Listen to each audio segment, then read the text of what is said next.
जी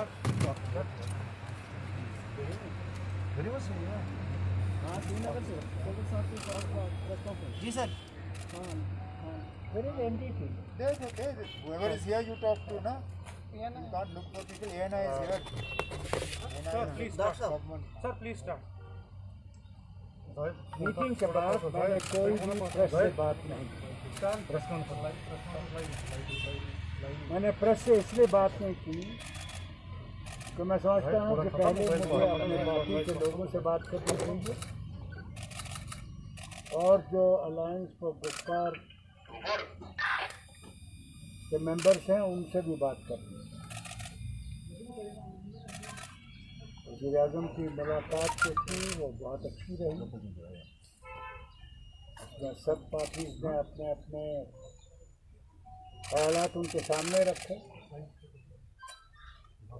और ये पहला कदम था उनकी तरफ से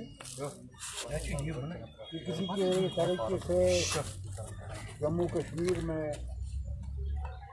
हालात बेहतर बनाए जाएं और एक सियासी दौर शुरू किया जाए। इसके अलावा मैंने आपसे कुछ कहना नहीं। जब तक मैं अपनी जमात से बात नहीं करूंगा मैं आपके सामने कोई और के बारे में कह नहीं सकता। बाकी आपको सब पता है, उमर साहब ने आप बहुत से वहाँ पे प्रेस वालों से भी बात की है और अखबारों में भी है वहाँ से। अगर आपने कुछ पूछना है तो पूछिए। डॉक्टर साहब, आप यहाँ गए थे अपनी पार्टी को रिप्रेजेंट करने and plus because participants were also here, लेकिन जो आपने प्रेस में बयान दिए कि आपने मुद्दों पे बात की, तो जो गुप्कार का स्टैंड था वहाँ वो आपने इंडिविजुअली अपनी पार्टी को रिप्रेजेंट की। So do we think that it is the end of the Gupkar alliance? This meeting was also the end of Gupkar alliance and plus why should the meeting be end of the alliance? and plus the acceptance of why should it be the end of the alliance? Why? Because nobody spoke as spokesman of Gupta. You spoke लेकिन as अब individual. I didn't speak as एक second. Gupkar. हमें वहाँ पे alliance National Conference President. हमें वहाँ पे alliance के तौर पे नहीं बुलाया गया था। अगर बुलाया गया होता तो अलायंस की तरफ से एक ही वहाँ पे बात करने के लिए बुलाए गए होते। वहाँ पे जो पार्टीज हैं उन्हें वहाँ दावत दी गई। वहाँ पे नेशनल कॉन्फ्रेंस, पीडीपी और सीपीआईएम जो गुप्कार अलायंस के मेंबर्स हैं उन्होंने मीटिंग में शिरकत की। लेकिन मीटिंग में शिरकत करके हमने कोई ऐसी बात नहीं की जो गुप्कार अलायंस के एजेंडा के बाहर रही हो। आखिरकार गुप्कार अलायंस ने क्या कहा है कि 5 अगस्त 2019 को हम कबूल नहीं करते और इसके लिए जो हमें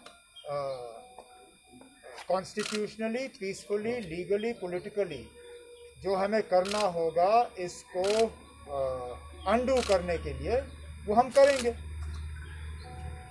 अब ये बात वहाँ करके या मीटिंग से बाहर आके प्रेस के सामने कह के तो गुप्कार अलायंस का जो एजेंडा है वो अनडू कहाँ पे हुआ?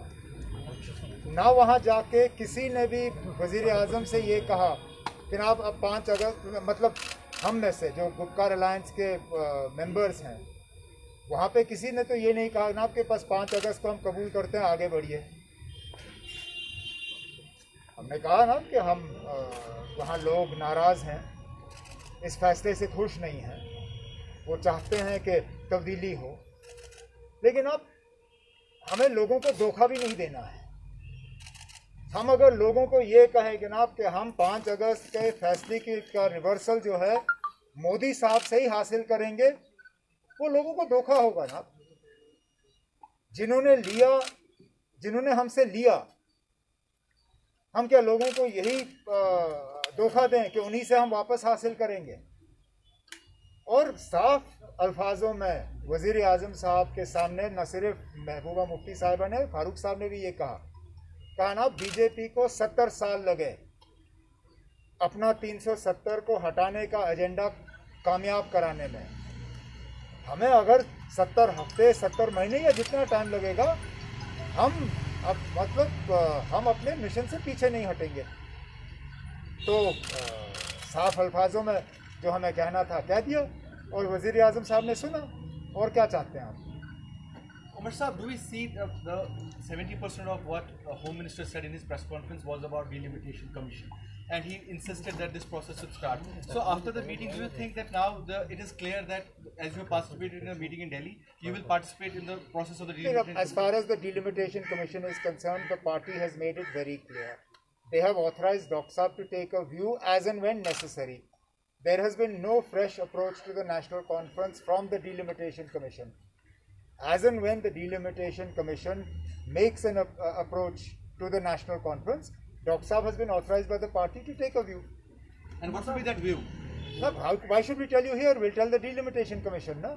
He has been authorized to take a view. He'll take a view at that time. जिस तरह से अमित शाह का स्टेटमेंट आया या ट्वीट आया या मोदी साहब का ट्वीट आया मीटिंग के बाद, तो उसमें इलेक्शन से फिर वो दिन सीक्वेंस के हिसाब में से किया था, तो क्या आपको वो तस्लीम है? देखो, हमने देखना ये बात मतलब अमित शाह साहब की जो बात आई वो बाकियों के बोलने के बाद आई, लेकिन वज़ीर आज़म साहब की तकरीर से पहले आज़ाद साहब ने हम सब के तरफ से वहाँ बात की और कहा कि ये टाइमलाइन हम नहीं मानते। डिलिमिटेशन इलेक्शन स्टेटहुड नहीं, डिलिमिटेशन स्टेटहुड फिर इलेक्शन। अगर इलेक्शन कराना ही है तो पहले स्टेटहुड लौटा दीजिए, उसके बाद फिर इलेक्शन पे हम बात करेंगे। तो ये बात हमारे तरफ से आज़ाद साहब ने वहाँ मीटिंग में रखी है और हम इस बात पे जब जब हमें मौका मिलेगा हम इस पे जोर जो है देते रहेंगे। Thank you, sir. Umar Saab, your party member Hasnan Masoodi Saab has said that even if the 370 is sub judice, that doesn't mean that we will not fight for it outside, even for the Supreme Court politically as well. But you have said that you don't want to go. नहीं ना, we have not said. आप क्यों? हमने कब कहा? ना हमने sub judice अल्फाज का इस्तेमाल किया। हमने कहा ना that we will fight it for it politically, constitutionally and legally. Sub judice, unfortunately, words were used only by two people. Ghulam Nabi Azad Saab used the term that it is sub judice and he doesn't want to talk about it, and Muzaffar Beg Saab said it is sub judice and you can't talk about it. I do not believe that just because it is in front of the Supreme Court that it is not a subject for discussion. Of course it is a subject for discussion. It is a subject for discussion. We discuss it. It was a subject in our DDC polls. We will continue to agitate the matter and I keep making this point. Legally, constitutionally and peacefully. That is our right and we will exercise that right. And personally, if the Article 370 was not restored, you won't fight the elections.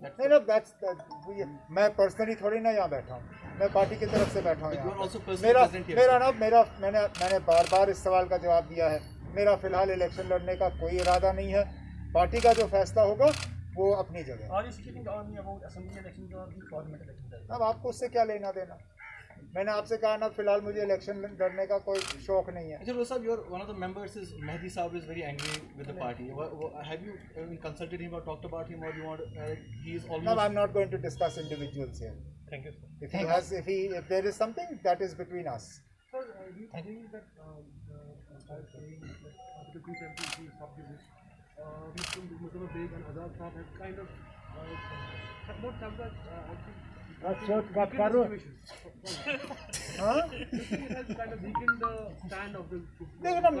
Neither of them are members of the Gupkar Alliance. Neither Muzaffar Beg was a member of the Gupkar Alliance. Now he is not. In fact, he very openly said in the meeting with the Prime Minister that he has no political allegiance and that he doesn't belong to any political party.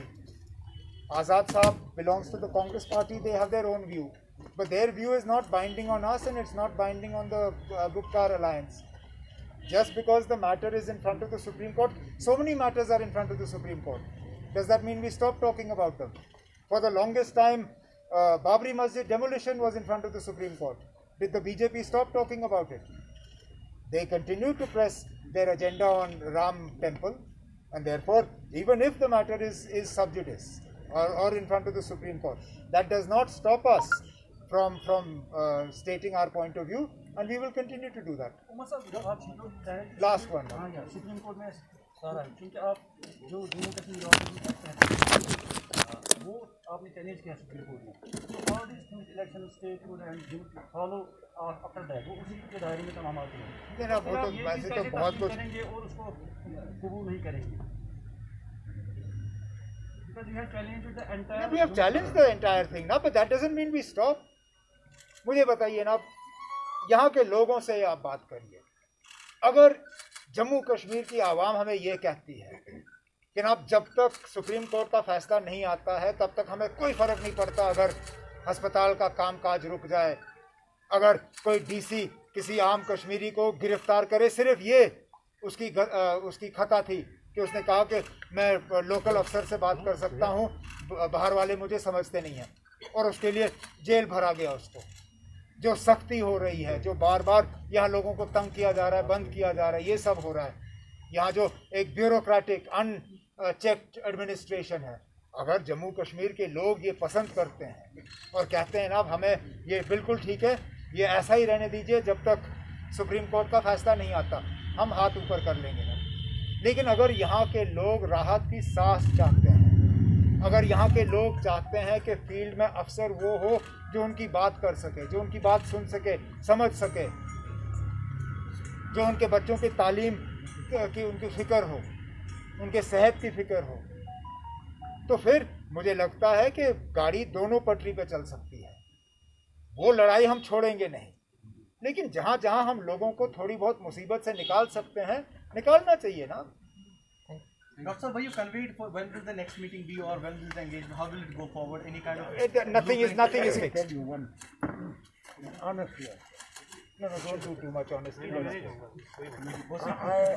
am very frank about that. The meeting took place in a good atmosphere. It took place, and I made it very clear. The first Prime Minister of India promised us plebiscite, but went back on it. Narasimha Rao ji, before election, promised us autonomy and said sky is the limit, but not independence. We said we have never asked independence, we've asked for autonomy. He promised us on the floor of the house. Where is it? Thank you. So I said frankly, there is a level of mistrust, and that mistrust has to be removed. How you remove it, you have to take it. That is why even Dr. Karan Singh today, if you read the newspaper, has said that statehood must be brought forward. So let's not jump. Let's see what they do. How do they remove that mistrust? Or will they continue that mistrust? What makes you hopeful now? I cannot say more than this. That is enough. Allah Hafiz.